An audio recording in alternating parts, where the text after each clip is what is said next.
Assalamualaikum warahmatullahi wabarakatuh. Halo pemirsa, apa kabar? Saya Rita Damayanti kembali menyapa Anda dalam dialog khusus bersama DPRD Provinsi Banten. Pemirsa, kita tahu berdasarkan data Badan Pusat Statistik BPS tahun 2021 ini APS di Banten sebesar 68,94%, di mana angka tersebut tentunya jumlahnya lebih rendah jika dibandingkan dengan angka nasional sekitar 73,09%. Sejumlah faktor yang membuat angka partisipasi sekolah di Banten rendah selain masyarakat yang lebih memiliki pendidikan non-formal ketimbang pendidikan formal seperti pesantren, daya jangkau yang jauh, serta biaya untuk mengakses pendidikan yang dianggap masyarakat masih mahal. Lantas seperti apa nantinya terobosan yang akan didorong oleh DPRD Provinsi Banten agar nantinya pendidikan berkelanjutan ini dapat didorong sebagai upaya untuk memaksimalkan angka partisipasi kasar atau APK di Provinsi Banten. Dan bersama saya selama 40 menit kita akan membahas tentang pendidikan berkelanjutan, targetkan optimalisasi APK di Provinsi Banten. Dan kami sudah mengundang sejumlah narasumber. Yang pertama ada Ketua Komisi 5 DPRD Provinsi Banten, ada Bapak Yeremia Mendrova. Assalamualaikum. Waalaikumsalam Mbak Rita, apa kabar? Alhamdulillah baik. Sedang sekali kalau kedatangan Bapak nih ya, auranya sangat semangat sekali. Apalagi kalau bisa bahas tentang pendidikan pasti sangat seru ya Pak ya. Betul. Gimana, puasa lancar? Alhamdulillah. Sekarang sibuk apa nih Pak? Sekarang sibuk dalam melaksanakan tugas-tugas setelah kesibukan berkaitan pemilu sudah selesai. Betul. Kemudian kita mulai fokus terhadap pelaksanaan tugas-tugas DPRD. Nanti sore kita rapat paripurna berkaitan dengan pengesahan Raperda Pemajuan Kebudayaan di Provinsi Banten. Oke, semoga selalu lancar ya Pak ya. Betul. Dan juga diberikan kesehatan tentu saja. Amin, ya. Sama-sama. Baik. Dan kami juga sudah mengundang dari Direktur UT Serang, ada Bapak Teguh Prakoso. Assalamualaikum Pak Teguh. Waalaikumsalam warahmatullahi wabarakatuh. Senang bisa menyapa Anda di diskusi kita kali ini ya. Sehat ya Pak ya? Alhamdulillah. Ya. Alhamdulillah. Saya juga berbahagia Baik. bisa berkunjung ke Banten TV. Baik, terima kasih banyak Bapak bisa hadir di sini ya, juga bisa membersamai pemirsa di rumah, tentu saja akan membahas lebih lanjut ya Pak ya terkait tema kita. Baik, sebelum kita bahas tema kita lebih lanjut pemirsa, ini bagaimana Pak Ketua melihat potret dunia pendidikan Pak di Provinsi Banten saat ini?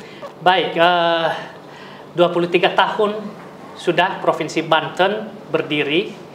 Tentu banyak pembangunan yang telah dilaksanakan dan juga masih banyak PR yang menjadi tugas kita semua untuk terus mewujudkannya. Terkait dengan hal berkaitan dengan pendidikan, data yang telah disampaikan oleh Mbak Rita tadi, bahwa kita punya tantangan yang berkaitan dengan angka partisipasi sekolah yang masih di bawah rata-rata nasional.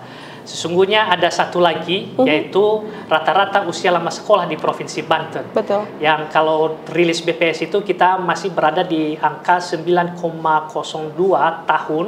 Artinya rata-rata usia lama sekolah kita di Provinsi Banten masih pada wajib belajar 9 tahun. Nah, tentu tantangan ini sangat erat kaitannya pada pembangunan manusia di Provinsi Banten. Walaupun secara indeks pembangunan manusia atau IPM kita termasuk tergolong yang tinggi, namun variabel berkaitan dengan pendidikan tadi kita masih punya tantangan berkaitan dengan angka partisipasi sekolah, berkaitan dengan tadi rata-rata usia lama sekolah. Apa yang tadi yang disampaikan 68,9 sekian, itu berada pada range umur 16-19 tahun. Artinya pada usia di SMA SMK yang merupakan kewajiban Provinsi Banten. Karena kewenangan Provinsi Banten ada di tingkat SMA, SMK, dan SKH. Nah, ini yang menjadi PR ke depan, bagaimana terus kita meningkatkan angka partisipasi sekolah ini. Yang artinya bahwa semakin banyak yang sekolah di Provinsi Banten, semakin lama usia sekolah di Provinsi Banten, tadi indeks pembangunan manusia kita semakin meningkat. Betul. Dan kita butuhkan untuk menjawab tantangan teknologi saat ini, sumber daya manusia yang unggul, sehat, dan cerdas tentunya. Oke, dari mata ataupun juga dari kacamata Pak Ketua, apa yang menjadi usia lama sekolah di Provinsi Banten ataupun juga angka partisipasi sekolah ini bisa rendah seperti itu Pak? Tentu banyak hal yang perlu tadi saya katakan kita perbaiki, kita tingkatkan ke depan, baik mulai dari daya tampung sekolah, baik yang di negeri maupun bagaimana kontribusi sekolah-sekolah swasta terus diberdayagunakan. Kemudian berikutnya adalah bagaimana terus memotivasi masyarakat kita, anak-anak kita untuk terus bagaimana membangun diri, bagaimana terus belajar, bagaimana terus sekolah. Kalau kita lihat angka partisipasi sekolah tadi yang disampaikan, kalau lihat per kabupaten kota, ada beberapa kabupaten kota memang yang masih di bawah angka 60%. Betul. Tapi ada beberapa wilayah yang sudah di angka 80% sekian, 80 sekian. Maka ini tadi kewajiban kita bersama ke semua yang ada di Provinsi Banten untuk mendorong semakin banyak yang sekolah. Salah satu apa yang pernah dan sudah kita lakukan kemarin misalnya berkaitan dengan kita membuat perda pengharusutamaan gender di Provinsi Banten. Nah, salah satu di dalamnya bagaimana terus kesempatan kesamaan dalam hal memperoleh pendidikan itu sama, tidak boleh membedakan khususnya berkaitan dengan gender.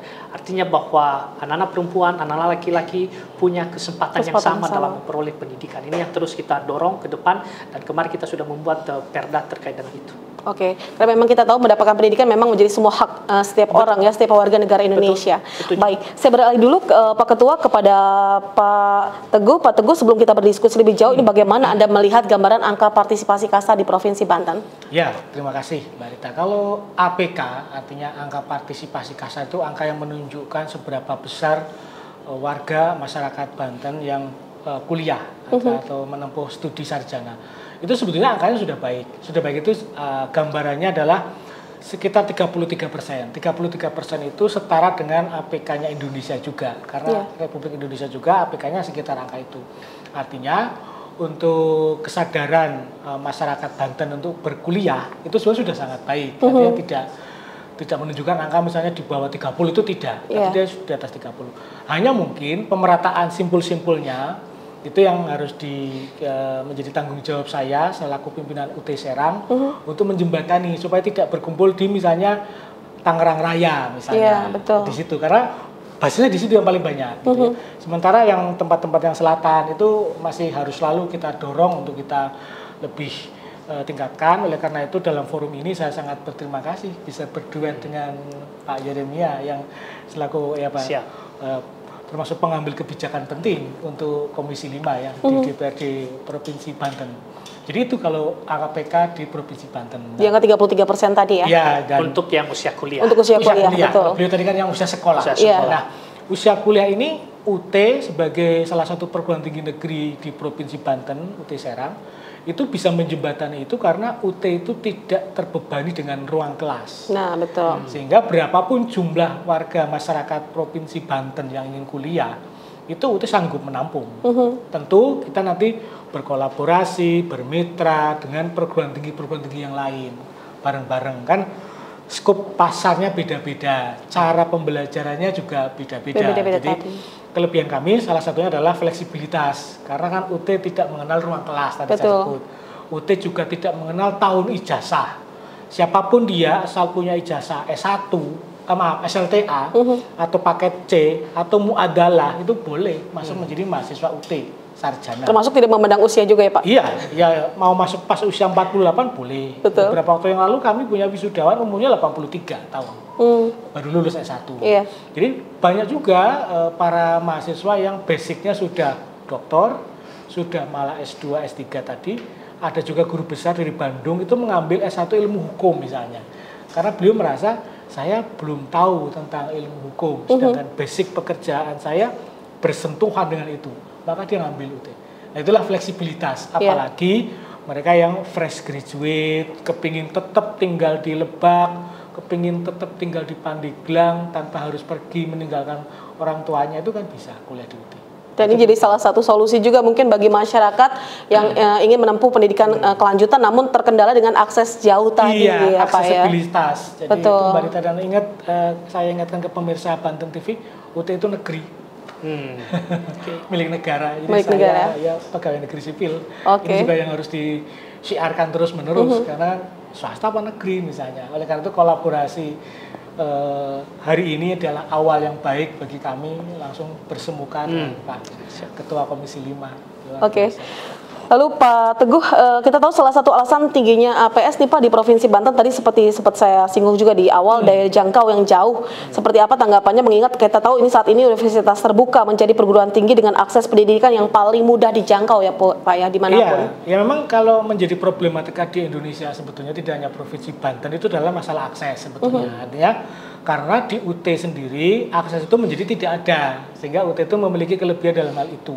Iya. Nah, kenapa kok akses menjadi penting? Karena kita tahu walaupun sekarang misalnya semuanya melek digital, tapi tidak semua juga bisa menjangkau itu dengan gampang. Nah, kalau itu difasilitasi dengan perguruan tinggi yang tidak mengharuskan si pembelajarnya datang ke kampus, tidak harus ada keterikatan dia in the cost, misalnya dia harus pergi ke suatu tempat, kan itu akan memudahkan. Jadi tadi yang misalnya APS itu jika nanti kemudian beralih ke APK dari sekolah menengah ke perguruan tinggi, maka perguruan tinggi itu siap untuk menjembatani gap antara apa yang dia cita-citakan dengan apa yang dia hadapi, kan begitu. Jadi misalnya teman-teman dari SMK, teman-teman dari tadi sekolah-sekolah yang lain, bahwa APS di Banten tadi masih 66, saya pikir sudah baik kok, sudah bagus. Artinya hanya memang pemerataan biasanya yang harus kita gelorakan. Jadi antara yang dekat dengan ibu kota provinsi dengan kawasan namanya penyangganya. Penyangganya ini kan banyak. Oke. Gitu. Saya beralih kembali ke Pak Yeremia. Kita tahu tadi akses atau juga pemerataan pendidikan yang masih juga menjadi kendala di Provinsi Banten. Kadang-kadang di satu sekolah ini di satu kawasan atau satu wilayah sekolah yang untuk menunjang pendidikan kadang-kadang hanya sedikit jumlahnya. Ini bagaimana Anda menanggapi hal tadi, Pak? Betul, jadi tantangan kita dalam hal dunia pendidikan untuk meningkatkan APS tadi adalah akses sekolah. Artinya bagaimana daya tampung sekolah kita di Provinsi Banten. Coba ambil contoh ketika PPDB di tahun sebelumnya, lulusan SMP itu kurang lebih 240.000. Daya tampung kita khususnya di negeri itu ada di kisaran 70 ribuan. Artinya hanya berada pada kisaran 30-35%. Betul. Nah, itu satu problem. Nah, kemudian yang kedua adalah bagaimana juga peran swasta terus diberdayakan di dalamnya. Nah, untuk menjawab ini dan harus ada sinergitas dengan swasta. Kalau kita hanya mengandalkan misalnya sekolah negeri apa yang terus ditingkatkan oleh pemerintah untuk mempercepat peningkatan APS ini belum optimal, maka tadi ada beberapa langkah yang harus dilakukan, termasuk misalnya dari swasta. Dan tadi apa yang disinggung berkaitan dengan universitas terbuka, itu juga sebetulnya bisa dipraktekkan di sekolah menengah terbuka misalnya. Nah, itu merupakan salah satu alternatif. Dan ini yang terus kita dorong, bahkan di tahun yang lalu kita Komisi 5 telah memberikan rekomendasi kepada Pak PJ Gubernur apa langkah-langkah dalam memperbaiki baik tadi akses maupun mutu pendidikan di Provinsi Banten. Karena tadi saya katakan pembangunan manusia itu eratnya dengan pendidikan dan ujungnya nanti kesejahteraan. Bagaimana kita menekan pengangguran, menurunkan angka kemiskinan, ya harus dimulai dari pendidikan tadi. Betul. Kita tahu sekolah negeri ini masih menjadi primadona ya Pak ya. Lalu bagaimana nantinya sekolah-sekolah swasta ini bisa turut memfasilitasi pendidikan berkelanjutan guna mengurangi angka partisipasi kasar di Provinsi Banten tadi? Betul. Jadi prinsip berkelanjutan itu adalah kan harus mulai dari hulu ke hilir, kemudian melibatkan semua, kemudian tidak hanya berhenti di satu poin tertentu, tapi terus bergerak, itu berkelanjutan. Dan oleh karena itu memang berikutnya memang tidak bisa dipungkiri berkaitan dengan antusiasme masyarakat kita untuk masuk ke sekolah negeri, khususnya misalnya di SMA, SMK negeri. Di sisi lain daya tampung kita kurang. Mengapa antusiasme ini? Karena tidak banyak mengeluarkan biaya dalam hal misalnya tidak ada SPPD atau alias misalnya gratis. Jadi antusiasme ini yang mendorong masyarakat berbondong-bondong ke negeri, dan di sisi lain daya tampung kita masih terbatas. Betul. Oleh karena itu pertanyaan berikutnya, apa langkah-langkah yang harus kita lakukan pemerintah Provinsi Banten dalam menjawab ini? Sesungguhnya ada beberapa langkah yang bisa dilakukan. Yang pertama, misalnya terkait dengan bagaimana kapasitas sekolah ini bisa ditingkatkan, khususnya secara konvensional adalah membangun sekolah baru, Betul. menambah ruang belajar baru, nah, itu secara konvensional. Tetapi ini butuh proses yang lama dan butuh anggaran yang banyak. Kemudian yang kedua adalah sesungguhnya adalah bagaimana melibatkan swasta tadi. Bagaimana peran pemerintah daerah untuk mendorong swasta supaya mereka mengambil bagian dalam menampung lulusan SMP yang ada di Provinsi Banten. Ya. Kemudian yang ketiga adalah memanfaatkan teknologi itu sendiri. Sudah diambil contoh dan sudah di UT sudah memberikan berbagai macam pengalaman bahwa sekolah itu tidak hanya dibatasi oleh ruang, kelas, fisik, juga tidak dibatasi oleh jarak. Dimanapun, kapanpun bisa belajar. Tetap bisa menimba ilmu. Bisa menimbang ilmu. Nah, ini yang kita dorong supaya di tingkat SMA, SMK, ini juga bisa dilakukan dengan baik. Dan kemudian seyogianya tahun lalu kita sudah mendorong ada pilot project terkait dengan sekolah terbuka, atau pernah ada misalnya ide berkaitan sekolah metaverse, atau sekolah dengan memanfaatkan teknologi belajar waktu misalnya pola pembelajaran waktu di COVID. Kita berharap tahun ini dan tahun ke depan ini segera ada misalnya uji coba atau pilot project, bisa nanti belajar misalnya bagaimana sistem pembelajaran di UT sesungguhnya. Dan kemudian setelah itu kita terus mendorong bagaimana lulusan SMA, SMK kita ini jangan hanya berhenti di situ, tadi berkelanjutan. Betul. Bisa melanjutkan sekolah. Berkaitan dengan biaya tadi disampaikan oleh Pak Direktur, Pak Teguh, bahwa masuk UT itu tidak berbayar, kemudian negeri, kemudian mutu pembelajarannya bagus, kemudian tidak dibatasi oleh waktu dan tempat. Oleh karena itu malas kita mendorong ini kepada seluruh masyarakat di Provinsi Banten untuk memanfaatkan kesempatan ini untuk menimba ilmu, untuk bagaimana terus membangun diri sehingga rata-rata usia lama sekolah kita semakin meningkat. Betul. Angka partisipasi sekolah kita, angka partisipasi kasar kuliah juga semakin meningkat di Provinsi Banten. Pembangunan manusia semakin meningkat, pengangguran semakin turun, kemiskinan semakin turun. Itu yang kita harapkan, kesejahteraan semakin meningkat. Dan itu tugas saya di Komisi 5 mengawal kesejahteraan ini, Mbak Rita. Baik, dan sehingga kita juga bisa memanfaatkan bonus demografi ya 2045 Apalagi nanti itu yang menjadi tujuan kita bersama ya Pak ya.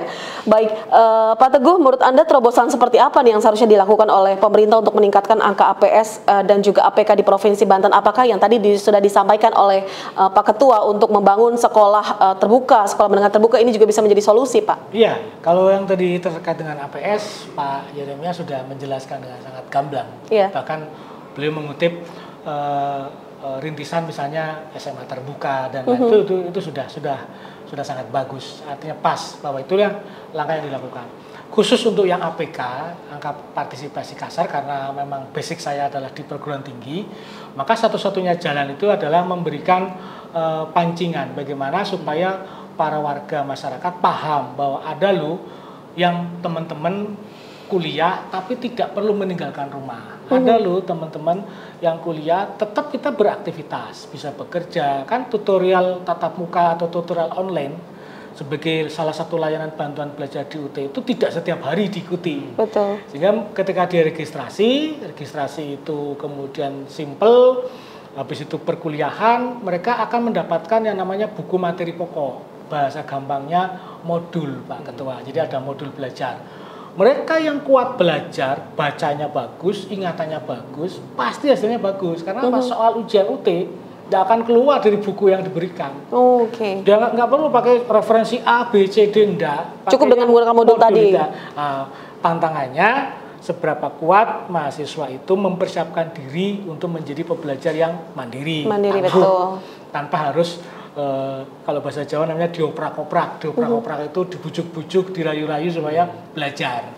Nah, motivasi inilah yang harus baik. Oleh karena itu, saya mengajak masyarakat di Provinsi Banten ini untuk meningkatkan yang tadi Pak Ketua sampaikan, indeks pembangunan sumber daya manusia itu kan sangat penting. Pendidikan itu investasi. Betul. Nggak bisa langsung nanam sekarang panen. Langsung jadi, betul. Nggak bisa. Jadi ditanam sekarang ya 5, 6, 10 tahun ke depan, 20 tahun itu akan menjadi tokoh-tokoh bangsa.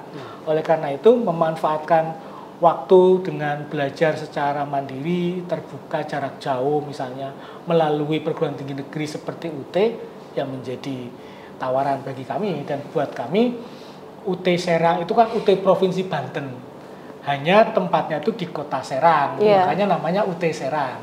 Sebenarnya itu adalah UT Universitas Terbuka di Provinsi Banten yang membawahi 8 kabupaten kota. Dan ini merupakan pendidikan tinggi negeri ya Pak ya? Iya, dan itu UT itu negeri, milik negara. Kami berdiri 4 September 1984. Jadi sudah hampir cukup 40 lama tahun. juga ya? Nanti tanggal 4 September itu 40 tahun usia kami. Kami ingin terus-menerus menyemarakan, mengedukasi tentang pentingnya studi bagi masyarakat Banten dalam menempuh pendidikan tinggi. Karena itu sangat baik dan tidak ada orang sekolah kok menjadi tanda kutip sengsara, nggak ada. Melakukannya iya, harus berdarah-darah, harus prihatin, tapi ketika sudah memetik pasti baik. Hasilnya betul. Pasti baik. Ya, bahwa ada 1-2 yang itu kita case by case lah. Memang dia mungkin dablek, mungkin dia nggak rajin, mungkin dia maunya instan kan gitu kan, sekarang banyak budaya maunya instan, jadi nggak mau lah repot-repot. Jadi pengaruh dari teknologi kalau bisa dikatakan ya Pak ya? Iya, padahal UT itu sekarang hybrid banget, jadi memanfaatkan IT itu luar biasa melalui aplikasi untuk tutorial online. Ujiannya pun bisa ada yang di rumah. Ujiannya pun bisa dilakukan di rumah, luar biasa. Ada. Sangat fleksibel sekali berarti mengenal sistem ujian, salah satunya namanya take home exam. Take home exam itu ujiannya dilakukan di rumah. Jam 1 dini hari misalnya soal diunduh, nanti jam 6 harus diunggah, 6 jam. Itu untuk mata kuliah yang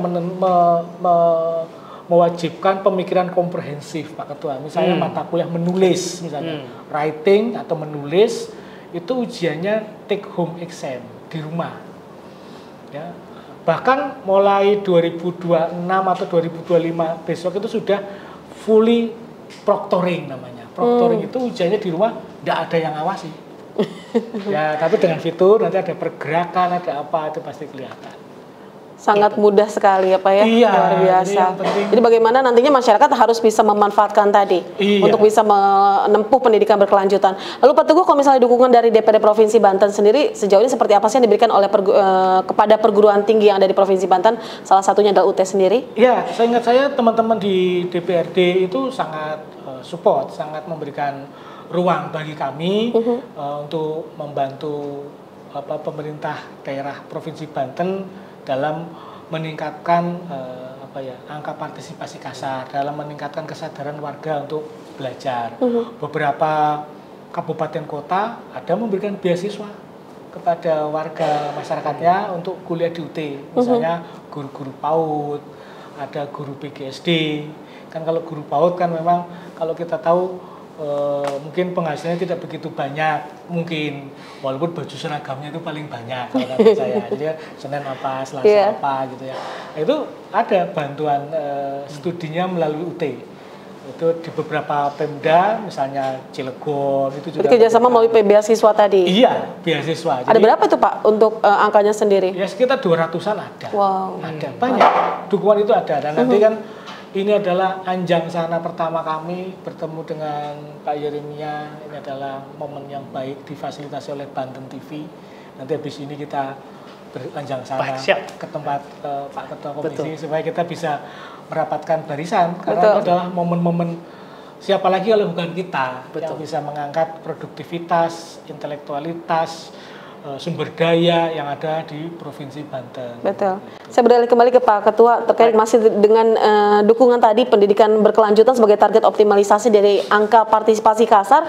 Ini hal apa yang nantinya dilakukan DPD Banten dalam memberikan dukungan baik dari sisi anggaran ataupun juga kebijakan nih Pak? Baik, terima kasih. Yang pertama dulu, pada kesempatan ini saya menyampaikan terima kasih kepada UT Provinsi Banten yang telah, sedang, dan akan terus berkontribusi dalam membangun sumber daya manusia di Provinsi Banten. Dan kita berharap ini semakin ke depan semakin meningkat. Kami DPRD Provinsi Banten, khususnya Komisi 5, ini sangat berkomitmen sekali dalam rangka bagaimana pembangunan manusia di sumber daya manusia di Provinsi Banten semakin meningkat. Karena bidang pendidikan itu ada di wilayah kerja Komisi 5, maka apapun nanti langkah-langkah kebijakan yang terus mendorong baik peningkatan angka partisipasi sekolah maupun nanti juga keberlanjutan kepada kuliah, angka partisipasi kasar semakin meningkat. Itu sebuah komitmen ke kami, dan terus kita berdiskusi juga. Kemarin kami bertemu misalnya dengan pimpinan Untirta dan juga beberapa pimpinan universitas lain di Provinsi Banten, dan pada kesempatan hari ini dan berikutnya dengan UT Provinsi Banten. Dan ini sangat bagus sekali Mbak Rita, karena visi berdirinya Provinsi Banten itu adalah mewujudkan Banten yang maju, mandiri, sejahtera, berlandaskan iman dan takwa. Dan tahun 2025-2045 kita sedang dalam rangka mempersiapkan RPJPD yang baru 2025-2045, yaitu dalam rangka mencapai Banten Emas, menuju Indonesia Emas. Artinya fundamental yang penting di sini adalah sumber daya manusia. Betul. Sumber daya manusia yang kuat, yang unggul, butuh pendidikan yang berkualitas, pendidikan yang dibutuhkan sesuai dengan apa yang dibutuhkan zaman sekarang ini. Dan kami DPRD Provinsi Banten, sekali lagi Komisi 5 berkomitmen untuk ini, mendorong peningkatan baik dari sisi mutu pendidikan kita maupun dari memperbanyak akses tadi. Kita terus mendorong juga bagaimana pemanfaatan teknologi tadi supaya belajar, supaya memperoleh pendidikan ini tidak dibatasi oleh ruang, dan tidak dibatasi oleh jarak dan waktu. Salah satu kearifan lokal kita di Provinsi Banten terkait dengan pendidikan, antusiasme orang tua yang terus kita apresiasi, memberikan anaknya misalnya ke pondok pesantren. Ini merupakan kearifan lokal yang luar biasa kita di Provinsi Banten. Dan ini sangat luar biasa lagi kalau ini dipadukan dengan pendidikan formal. Bagaimana caranya memanfaatkan teknologi, belajar di pondok pesantren, belajar agama, belajar berkaitan dengan akhlak, di sisi lain juga memperoleh ilmu yang pengetahuan yang formal. Dan saya yakin perpaduan ini sangat luar biasa sekali, dan Banten Emas tadi bisa terwujud dengan baik. Itu bukan hanya SDM yang berkualitas ya, tapi juga unggul dari sisi agamisnya tadi. Luar biasa. Lalu kita tahu juga Pak Yerimia, tadi salah satu penyebab rendahnya minat sekolah formal masyarakat ini daya jangkau ya Pak ya, masyarakat terhadap fasilitas pendidikan yang masih rendah. Bagaimana Anda melihat peran universitas terbuka sendiri di tengah masyarakat dalam memberikan fasilitasnya pendidikan tadi yang mudah diakses oleh masyarakat tentunya Pak? Ini sangat luar biasa sekali, sudah disampaikan tadi, dan apalagi tadi Pak Teguh, Pak Direktur menyampaikan ada beasiswa loh masuk UT. Ada. Bagi masyarakat kita yang kurang mampu, jangan pikirkan biaya. Yang penting dulu berprestasi. Masalah beasiswa, setelah berprestasi bisa mengikuti. UT bisa menyediakan beasiswa, juga ada misalnya KIP kuliah. Kita juga terus mendorong ya keterlibatan dunia swasta di Provinsi Banten untuk mengambil bagian juga untuk menyekolahkan, memberikan beasiswa kepada anak-anak di Provinsi Banten.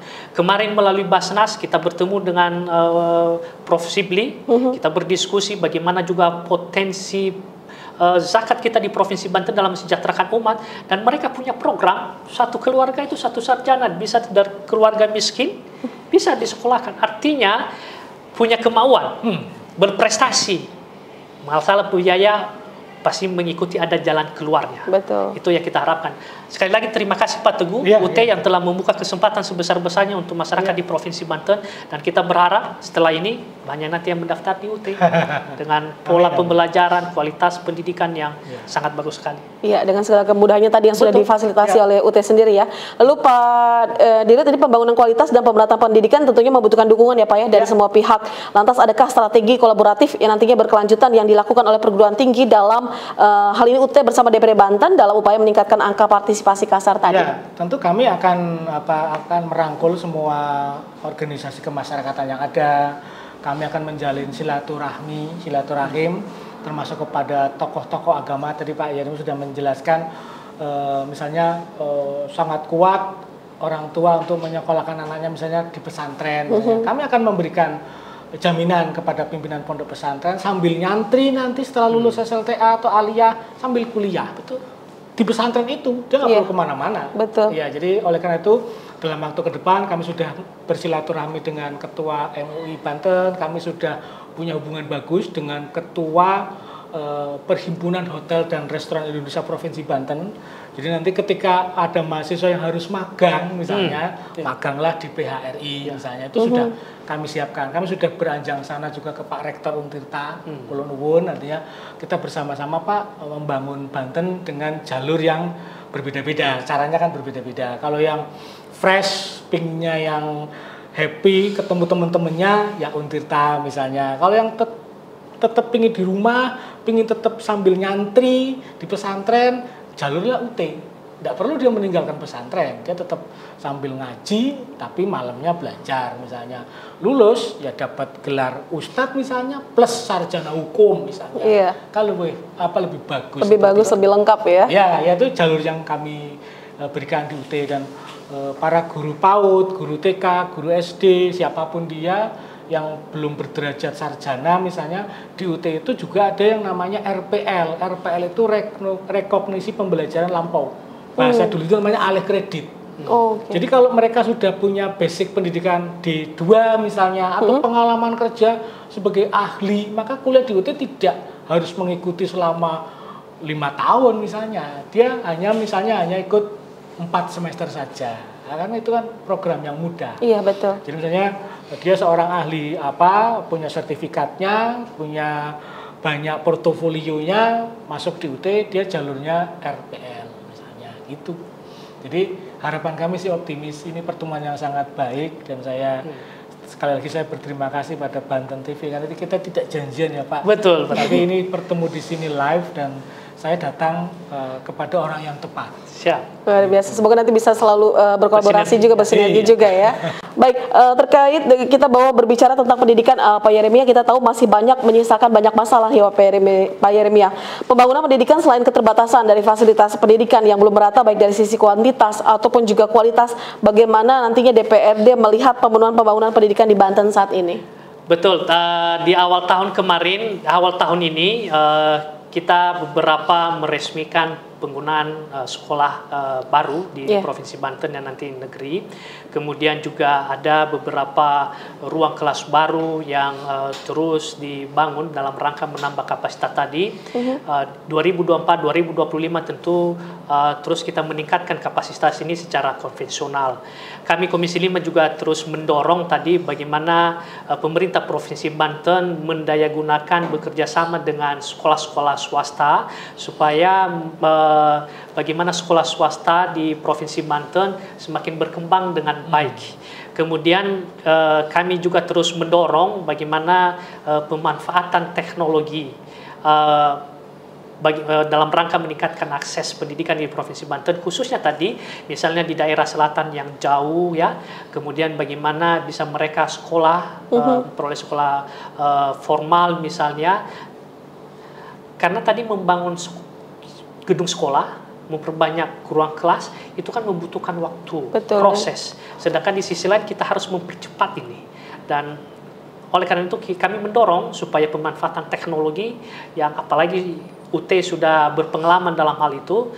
Nanti setelah ini juga kami akan follow up dengan Dinas Pendidikan untuk bagaimana tahun ini dan tahun-tahun ke depan supaya langkah-langkah ini bisa terus dipercepat dan dimulai. Kalau kita tidak mulai dari sekarang, kapan lagi? Kapan lagi, kan, betul. Ya? Karena dengan mulai bergerak, apa kekurangan kelemahannya kan bisa diperbaiki dengan evaluasi. Itu yang kita harapkan. Sekali lagi, komitmen semua pihak, komitmen pemerintah Provinsi Banten, komitmen DPRD dalam hal ini juga sangat dibutuhkan. Oke, semoga nanti pendidikan jarak jauh ini bisa segera terrealisasi. Betul. Ya Pak ya, untuk bisa menurunkan angka partisipasi kasar tadi. Pak Dirut, pendidikan kita tahu elemen dasar ya Pak dalam mewujudkan sumber daya manusia yang tentu saja berkualitas. Bagaimana Anda melihat ketimpangan tadi antar daerah di Banten dari sisi aksesibilitas terhadap pendidikan di Banten yang masih terjadi hingga saat ini nih Pak? Ya, sebetulnya istilahnya bukan ketimpangan kalau kata saya.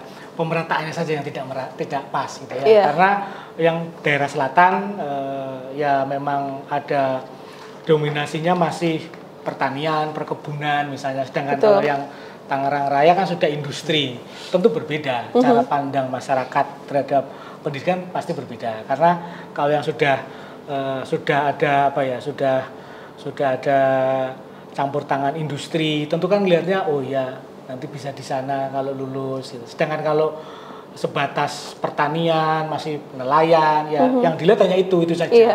Nah, gap itu bisa difasilitasi ya dengan tadi tekad kuat tadi Pak Ketua Komisi 5 sudah menyampaikan Banten Emas 2045 itu kan luar biasa. Nah, disitulah nanti kami bersama-sama dengan Pemprov Banten ikut menyambungkan jembatan supaya antara yang di selatan dengan yang di utara itu benar-benar klop. Artinya kesadaran mereka pentingnya pendidikan, kesadaran mereka akan pentingnya investasi sumber daya manusia itu sama, gitu ya. Bahwa kalau ada kendala, mahal, harus ke kota, harus begini begitu, tidak ada kalau melalui universitas terbuka. Karena apa? Karena mereka belajarnya by modul. Mereka tinggal duduk di rumah sambil beraktivitas, sambil membantu orang tuanya misalnya bekerja. Mereka tetap tidak meninggalkan masa emas untuk menempuh studi. Tadi kan sudah nyinggung bonus demografi. Betul. Nah, padahal kita tahu sekarang banyak-banyaknya nih usaha produktif. Oleh karena itu kalau tidak ditangkap sebagai dimanfaatkan sebagai peluang, ya itu sayang. Betul sekali Pak. Lalu bagaimana nih Pak Dirut sendiri melihat komitmen pemerintah dalam mengatasi permasalahan pembangunan pendidikan, strategi apa yang mungkin harus disiapkan untuk mencapai kualitas pendidikan yang lebih baik di Banten? Ya, pasti kalau bahasa yang paling mudah kolaborasi. Jadi kita jangan sampai pernah misalnya saya sendiri yang paling berperan, misalnya tidak. Harus berkolaborasi bersama-sama, bergandengan tangan, ayo kita menyisir dari sisi apa dulu. Tadi Pak Ketua misalnya kalau membangun sarana prasarana kan duitnya perlu banyak, waktunya panjang misalnya. Nah, ini kan harus kita sinkronkan. Oleh karena itu melalui forum ini ya saya ingin kita semua mengajak ayolah kita mulai berinvestasi melalui pendidikan. Di mana ya pendidikan tinggi. Yang pas ya yang tidak perlu meninggalkan pekerjaan misalnya. Yang pas yang seperti apa? Yang nggak ada gap harus datang ke kampus misalnya. Nggak ada gap biaya kan nggak perlu ngekos misalnya. Kalau kualitas ya pasti jos kan negeri misalnya. Betul. Kan, misalnya kayak gitu yang harus kita berdayakan bersama-sama. Oke, satu pertanyaan terakhir mungkin untuk Pak Yeremia, ini pendidikan berkelanjutan yang terjangkau dengan kemudahan akses tentunya menjadi impian lulusan SMA SMK untuk mewujudkan impian mereka. Lantas bagaimana upaya yang dilakukan DPR di Banten untuk mewujudkan hal tadi Pak? Oke, upaya yang kita lakukan dari output pendidikan ini diukur dari sisi misalnya ketertampungan di dunia usaha, dunia kerja, dan di dunia industri, dan juga keberlanjutan ke jenjang yang paling tinggi. Oleh karena itu kami sekali lagi Komisi 5 DPRD Provinsi Banten setiap hadir misalnya ke dunia industri, dunia swasta, dunia usaha, terus menghimbau untuk bagaimana berperan dalam rangka pola pendidikan yang link and match. Ini yang kita harapkan di Provinsi Banten. Betul. Sehingga pendidikan kita di Provinsi Banten adalah bisa hampir sama atau bisa link and match dengan kebutuhan industri, usaha, dan dunia kerja yang ada di Provinsi Banten. Keterlibatan kolaborasi dunia swasta ini yang terus juga kami dorong. Sekali lagi kami terus melakukan juga kunjungan ke dunia industri, dan kami terus mengingatkan ini bagaimana kontribusi bersama, terutama misalnya bagaimana berkontribusi misalnya membuka tempat magang, kemudian bagaimana berkontribusi misalnya memberikan inputan dalam rangka penyusunan kurikulum maupun ekstrakurikuler misalnya, kemudian bagaimana memprioritaskan dalam bingkai negara kesatuan Republik Indonesia, bagaimana memprioritaskan anak-anak yang di Provinsi Banten supaya bekerja di dunia usaha, dunia industri yang ada di Provinsi Banten. Karena tantangan kita dari sisi pengangguran masih terkategori cukup tinggi di Indonesia. Dan lulusan SMA SMK juga masih mendominasi tadi ya. Betul. Nah, ini yang terus kami dorong, dan selain tadi sekali lagi UT membuka kesempatan yang luas untuk bagaimana peningkatan atau kejenjang perguruan tinggi. Solusinya ada di UT, tidak dibatasi oleh waktu, tidak dibatasi oleh jarak, bahkan tadi sisi biaya sangat membantu sekali. Terjangkau sekali, baik. Sangat menjangkau. Karena juga ini bisa mengurangi angka pengangguran, karena ketika misalnya melanjutkan kuliah, selain dari angka PK, selain dari juga rata-rata usia lama sekolah, juga bagian merupakan mengurangi angka pengangguran di Provinsi Banten. Dan setelah lulus kuliah sudah punya kompetensi, punya kapasitas yang bagus, saya yakin bisa bekerja dimanapun ataupun bisa membuka lapangan pekerjaan. Betul sekali. Dan kesejahteraan itu semakin meningkat. Oke, baik.